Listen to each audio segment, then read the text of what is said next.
क्या वाकई बीसीजी का टीका कोरोना की असल काट है? पूरी दुनिया इस सवाल का जवाब ढूंढने में शिद्दत से जुटी है।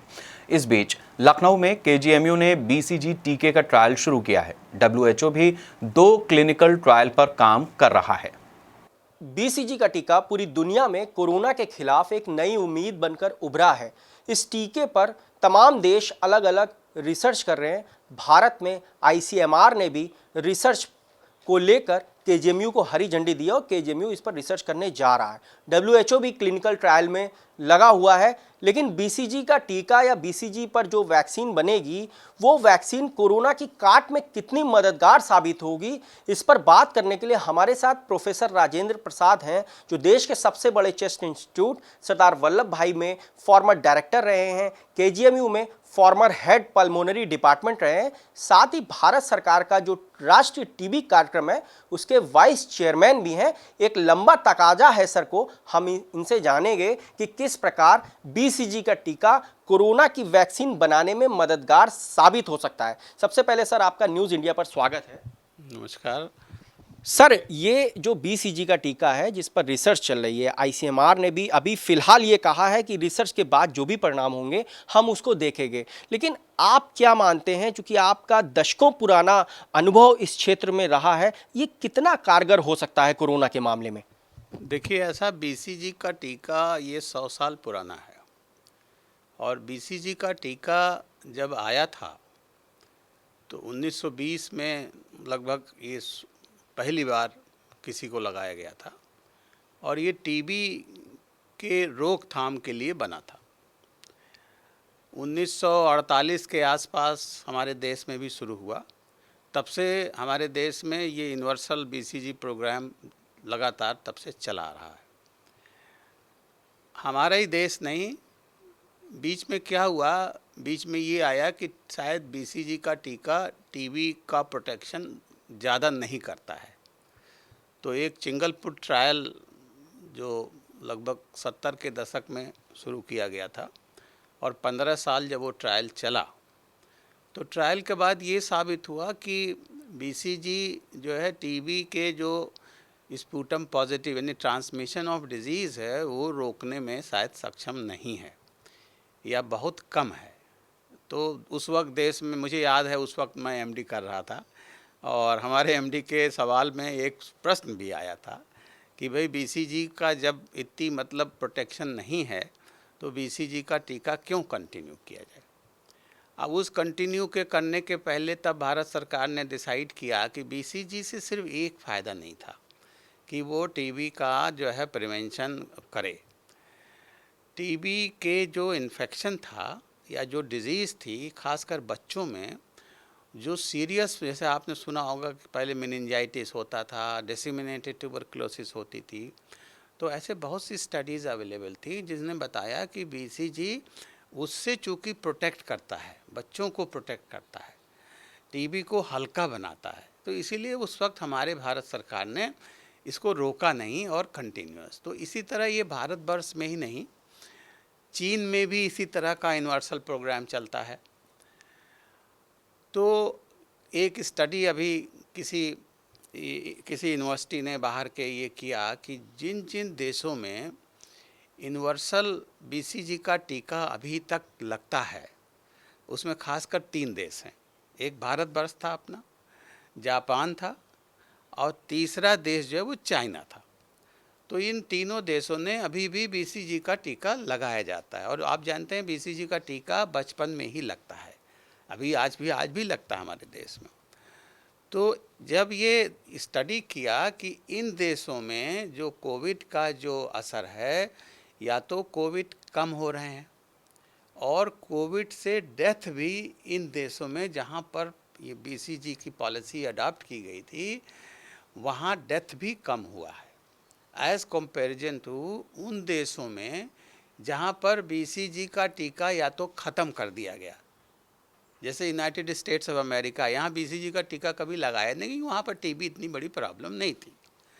और कुछ देश ऐसे थे कि जहाँ पर बीसीजी का टीका बीच में ख़त्म कर दिया गया, वही 70 के दशक में जब ये बात आई। तो ये हुआ कि जब इन देशों में कंपेयर किया गया तो उससे एक थियरी निकल के आई कि क्या बीसीजी कोविड को इन्फेक्शन को होने में भी मदद कर सकता है, और जिनको मान लिया हो गया है तो क्या उसकी सीरियसनेस को कम करता है और उसमें डेथ कम करता है। ये सवाल अभी 3-4-5 महीने पहले उठ के आया, क्योंकि एक स्टडी हुई थी जिन्होंने पूरी कंट्री का एटलस देखा कि कौन कौन कंट्री थे कहाँ बीसीजी कंटिन्यू है, कहाँ नहीं कंटिन्यू है, और वहाँ का जब इंसिडेंस और डेथ रेट देखा तो उससे ये थियरी निकल के आई। लेकिन इसके तो अब सवाल ये कि बीसीजी तो टीबी के खिलाफ था, लेकिन बीसीजी का ये भी है, बहुत सी स्टडीज़ हुई हैं जो ये बताती हैं कि बीसीजी टीबी के अलावा ये बहुत से वायरल इन्फेक्शन को भी प्रोटेक्ट करता है। एक नॉन स्पेसिफिक इम्यूनिटी बढ़ा करके ऐसे वायरल इन्फेक्शन को भी प्रोटेक्ट, और बहुत से इन्फेक्शन को भी, और बहुत से बैक्टीरियल इन्फेक्शन को, जैसे जिनको सेप्सिस होती है, बहुत से कैंसर्स को भी ये प्रिवेंट करने में इसका उपयोग हुआ था। तो वही थियरी लेकर के ये थे, लेकिन बहुत से लोग इसका कुछ स्टडीज़ ऐसी हैं जो इसका अपोज भी कर रही हैं कि भाई ये तो सिर्फ एक हमने देख लिया, क्या कोई रियली असर होता है, नहीं होता है। इसका कंट्रोवर्सी लोगों ने बताया कि भाई सिर्फ इन स्टडीज़ से हम नहीं कह सकते हैं कि जिनका मतलब होना है, तो अभी आगे स्टडीज़ के लिए बात चली। तो सर, आप सबसे पहले मैं ये जानना चाहूँगा आपसे कि ये जो स्टडी हुई है जिससे ये माना जा रहा है कि इम्यूनिटी जो है वो इस टीके से बढ़ती है, और यही इम्यूनिटी कोरोना की सबसे बड़ी काट है, और भारत में कहीं ना कहीं जो मौतों का आंकड़ा अमेरिका या अन्य देशों की तुलना में कम है, जिससे ये माना जा रहा है कि भारत के लोगों की इम्यूनिटी सबसे ज़्यादा होती है, और यही इम्यूनिटी कहीं ना कहीं कोरोना को भी हराने में बड़ी मदद कर रही है। तो बीसीजी पर दुनिया भर में बहस चल रही है। आपने भी कहा कि बीसीजी के बारे में हमें बताया, लेकिन जो रिसर्च चल रही है, जैसे केजीएमयू में भी आप पल्मोनरी के हेड रहे हैं, केजीएमयू ने भी ट्रायल शुरू किया है, क्या आपको लगता है कि इस टीके से कहीं ना कहीं कोरोना से लड़ने में मदद मिलेगी? आखिर इस टीके पर ही क्यों भरोसा जताया जा रहा है? इससे पहले मलेरिया की दवा थी हाइड्रोक्सी क्लोरोक्विन, वो कोरोना में मदद कर रही थी, ये भी स्टडी में सामने आया। अमेरिका ने भारत से भी दवा मांगी, तमाम अन्य देश भी, तो उस दवा का एक तरह से अकाल भी पड़ गया। अभी बीसीजी के टीके की बात हो रही है। जापान सबसे बड़ा सप्लायर है। जापान ने अंदेशा जताया है कि अगर ये थ्योरी आगे बढ़ी तो कहीं ना कहीं तपेदिक का ये जो टीका है, ये इसकी जो है शॉर्टेज भी हो सकती है। तो दुनिया के जो बाकी देश हैं वो ये अंदेशा भी जता रहे हैं कि अगर इसी तरीके से ये मांग जारी रही तो टीके की सप्लाई भी प्रभावित हो सकती है और टीबी कार्यक्रम पर भी असर पड़ सकता है। तो ऐसे में क्या ये टीका वास्तव में मददगार साबित होगा? देखिए, अभी जो इनिशियल जो स्टडीज़ आई हैं उससे तो लग रहा है कि कुछ मददगार साबित हो सकता है, लेकिन जैसा आपने स्वयं बताया कि भारतवर्ष में ही नहीं और देशों में भी इसकी स्टडीज चल रही हैं। जैसे एक ब्रेस ट्रायल है जो ऑस्ट्रेलिया में चल रहा है, उसमें कर क्या रहे हैं, लगभग 4000 से ज़्यादा वो हेल्थ केयर वर्कर्स जो ज़्यादा इससे मतलब एक्सपोज हैं, उन पे बीसीजी लगा के ये देखा जा रहा क्या ये प्रोटेक्ट करेगा। ऐसे ऑस्ट्रेलिया में नहीं नीदरलैंड में, हमारे भारतवर्ष में भी भारत सीरम इंस्टीट्यूट की मदद से ये जो स्टडीज़ आपने बताई, तो ये तो समय ही बताएगा कि ये बीसीजी का कुछ फ़ायदा है या नहीं है। बीसीजी का फ़ायदा लेने के लिए, बीसीजी मैंने एक बात बताई आपको, ये अब बचपन में लगता है at the time of birth. BCG में रीवैक्सीनेशन आम तरीके से नहीं सजेस्ट किया जाता है, लेकिन अब सवाल है बचपन में जो बीसीजी लगा हुआ उसका असर अब कितना प्रोटेक्ट करेगा बाद की उम्र में जाके। तो ये एक थियरी ये भी ला रहे हैं शायद बीसीजी को फिर से उन लोगों में जिनमें लगा है उनमें फिर से शायद लगाना पड़ेगा, क्योंकि जो स्टडीज़ हो रही हैं उनमें यही किया जा रहा है, उनको फिर से दिया जा रहा है, और फिर शायद ये इसका प्रोटेक्शन अगर ये प्रूफ हो जाता है। तो आपने बहुत सही बात करी कि बीसीजी की वैसे भी इफ़रात नहीं रहती है। हमारे देश में भी बीसीजी बनता है, भारत में भी बनता है बीसीजी, जापान भी बनाती है, हर देश लगभग को बीसीजी बनाता है, और बीसीजी इतना ही बनाता है जितना हमें मतलब इस्तेमाल हो जाता है। लेकिन अगर इसमें कुछ इसका असर प्रूफ हो गया तो बात सही है कि बीसीजी के प्रोडक्शन को बढ़ाना पड़ेगा और बीसीजी को फिर एक तरह से इम्यूनिटी की तरह से इसको यूज़ किया जाए। और जैसे मैंने बताया कि बीसीजी सिर्फ टीबी में ही नहीं इम्यूनिटी बढ़ाता है, बहुत सी बीमारियों, बहुत से इन्फेक्शंस में। एक थ्योरी ये भी लोगों ने कहा ये सेप्सिस में, जैसे आपने देखा ना जो लोग इंटेंसिव केयर में जाते हैं जिनको बहुत सीवियर इन्फेक्शन हो जाए, उसकी भी ये जो है वो उनका कंडीशन को थोड़ा जो है डाउन करता है। तो लोगों ने कहा शायद ये भी हो सकता है उसके ज़रिए ये असर कर रहा हो कि डेथ कम हो रही हो कोरोना में।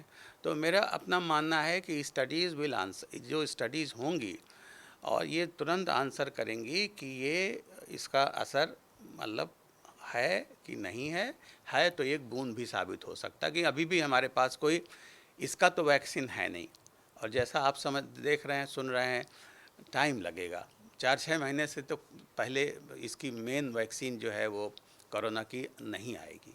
तब तक अगर ये बात हो गई तो शायद हमारे लिए एक बूंद साबित होगा। आपने कहा कि 4-6 महीने लग सकते हैं, इसका मतलब बीसीजी पर जो रिसर्च चल रही, बीसीजी टीके की जो है कोरोना के मामले में काट ढूंढी जा रही, आने वाले तकरीबन 4 से 6 महीने अभी इस रिसर्च में लग सकते हैं।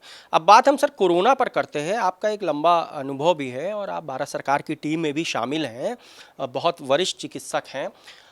कोरोना के मामले में एम्स के डायरेक्टर डॉक्टर गुलेरिया ने कहा कि जून और जुलाई में ये अपने पीक पर होगा और फिलहाल ये भी कहा जा रहा है कि चीन से ज़्यादा पेशेंट भारत में भी सामने आ रहे हैं और मरीजों का आंकड़ा अभी बढ़ भी सकता है। और ये भी माना जा रहा है कि तमाम ऐसे भी मरीज हो सकते हैं जो अपने घर में ही कोरोना का इलाज करा रहे हो। तो क्या आपको लगता है कि एम्स डायरेक्टर ने जो बयान दिया है उसके मुताबिक आने वाले समय में आंकड़ा बढ़ेगा कोरोना के पेशेंट्स का? देखिए, एक बात आपने बड़ी अच्छी बताई कि कोरोना एक ऐसी बीमारी है जिसके बारे में क्या होगा इसका बता पाना बहुत मुश्किल काम है। लेकिन ये है कि बहुत से एपिडेमियोलॉजिस्ट हैं जिन्होंने अपना प्रिडिक्ट किया। गुलेरिया साहब ने किसी एपिडेमियोलॉजिस्ट के प्रिडिक्शन पे ही, ये तो आप देख ही रहे हैं कि हमारे देश में संख्या लगातार बढ़ रही है, डेथ भी लगातार बढ़ रहा है। लॉकडाउन का जो फ़ायदा क्या हुआ, अगर आप 3 महीने पहले जाएं इस देश के अंदर, तो लॉकडाउन का जो सबसे ज़्यादा फ़ायदा हुआ, क्योंकि मैं भी कहता हूँ lockdown is not only answer, कि सिर्फ लॉकडाउन से ही नहीं ख़त्म होएगा। लेकिन लॉकडाउन से हमें फ़ायदा क्या मिला? जो हमारी सुविधाएं, देखिए हमारा विकसित देश तो है नहीं, विकासशील देश है। हमारी मेडिकल सुविधाएं भी आप जानते हैं कि भारत सरकार सिर्फ 1.2 या 1.3% जीडीपी का खर्च करती है। तो हमारी मेडिकल सुविधाएं भी बहुत अच्छी नहीं थी। तो हमें लॉकडाउन से समय मिल गया, जो वो हो सकता है अभी पीक इंडिया में नहीं आया है। ये तो बात सही लग रही है, इस तरह दिख रहा है अभी पीक नहीं आया है, पीक को शायद अभी आना है। तो अभी देखिए हमारे पास कुछ भी बेड नहीं थे, बहुत कम बेड थे, बहुत कम वेंटिलेटरी बेड थे। आज हमने 3 महीनों में जो इसको स्लो डाउन किया, ये तो पक्की बात है कि जो लॉकडाउन है उसने हमारे रेट को अभी रोक रखा है। अब इसका पीक कब आएगा? बहुत लोग कह रहे हैं कि ये जून और जुलाई तक शायद पीक आएगा, लेकिन जो रेट चल रहा है इससे ऐसा नहीं लगता मुझे कि हम अमेरिका और फ्रांस या इटली जैसी कंडीशन में पहुंचेंगे। ये जैसे टीबी कार्यक्रम जो है, टीबी कार्यक्रम का भारत में क्या सिनेरियो है? चूँकि आप भारत सरकार के प्रोग्राम के वाइस चेयरमैन भी हैं, तो कहाँ तक आपको लगता है, ख़ासतौर पे उत्तर प्रदेश के बारे में अगर आप कुछ बताएं तो बेहतर रहेगा।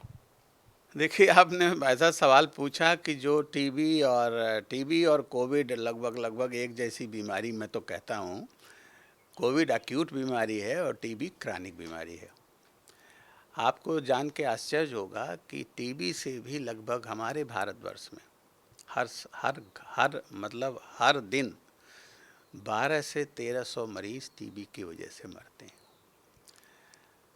इसी दशा को लेकर के भारत सरकार ने हमारा जो प्रोग्राम चलाया था, वैसे तो WHO कहती है कि टीबी का जो एंड है, एपिडेमिक का एंड जो है वो 2030 में होगा। हमारी सरकार ने एक वादा किया था, प्रण किया था कि हम 5 साल पहले ही, और हम उस डायरेक्शन में मूव भी कर रहे थे। लेकिन ये तो एक कॉमन सोचने की बात है कि जब लॉकडाउन हुआ तो उसमें हमें थोड़ा सा सेटबैक हुआ कि लॉकडाउन में लोगों की मतलब, लेकिन भारत सरकार ने बहुत सी गाइडलाइन इशू किए इसी लॉकडाउन के दौरान कि टीबी के प्रोग्राम को कैसे चलाया जाए। तो उसमें जैसे एक प्रोग्राम अभी आपने सुना होगा, डार्ट्स है, कि मरीज को हर दिन दवाई कोई देखता है डार्ट्स प्रोग्राम के जरिए। तो अभी इसमें रिलैक्सेशन कर दिया गया है कि मरीज की दवाई 1 महीने, 2 महीने, 3 महीने तक की दे दी जाए। मतलब एम ये है कि मरीज़ दवाई पूरा करे। लेकिन ये है कि हमारा नोटिफिकेशन बहुत हाई जा रहा था। अभी इस लॉकडाउन के पहले हमारे 28 लाख जो केस हमारे देश में थे, उसमें से लगभग 24 लाख के 25 लाख केस हमने नोटिफाई कर दिया था। तो स्पीड बड़ी तेज़ी से बढ़ रही थी, लेकिन इधर नोटिफिकेशन में स्पीड कम आई है। और मैं तो ये कहता हूँ कि जब कोई भी नया मर्ज आता है, कोरोना आया है, कोरोना हम सबों को बहुत दुख दे रहा है, लेकिन कोरोना हमें बहुत सी सीख भी दे के जाएगा। देखिए, हमारी आदतें सुधर रही हैं, साफ़ सफाई सुधर रही है, थूकने की आदत आप देख रहे हैं, अब आदमी डरे हुए। मास्क जापान के अंदर क्यों नहीं हुआ? मैं जापान में 1989 में मैं लगभग 3 महीना रहा हूँ। वहाँ देखा था उस वक्त हर आदमी मास्क पहनता था, हर आदमी जो बाहर निकलता था। मेरे समझ नहीं आता था कि क्यों मास्क पहन। तो कल्चर में क्या है? तो कोरोना हमारे कल्चर को चेंज करेगा। जो हमारी जो भ्रांतियां हैं, हमारी बहुत सी चीज़ें हैं, और जो हम कोरोना में कर रहे हैं, यही एक्चुअली ट्यूबरक्लोसिस में भी होता है। देखिए ना, ट्यूबरक्लोसिस में भी मतलब वो जो इन्फेक्शन को, जैसे एक मरीज़ को टीबी हुई तो हम ट्रेस करते हैं कि भाई और किसी को तो टीबी नहीं, कॉन्टैक्ट ट्रेसिंग। तो कॉन्टैक्ट ट्रेसिंग अब इसमें देखिए कोरोना में कितना बढ़िया हो रहा। कोई आज ऐसा मरीज नहीं जाएगा कोरोना में कि जिसकी कॉन्टैक्ट ट्रेसिंग, यही चीज़ ट्यूबरक्लोसिस में भी चाहिए थी।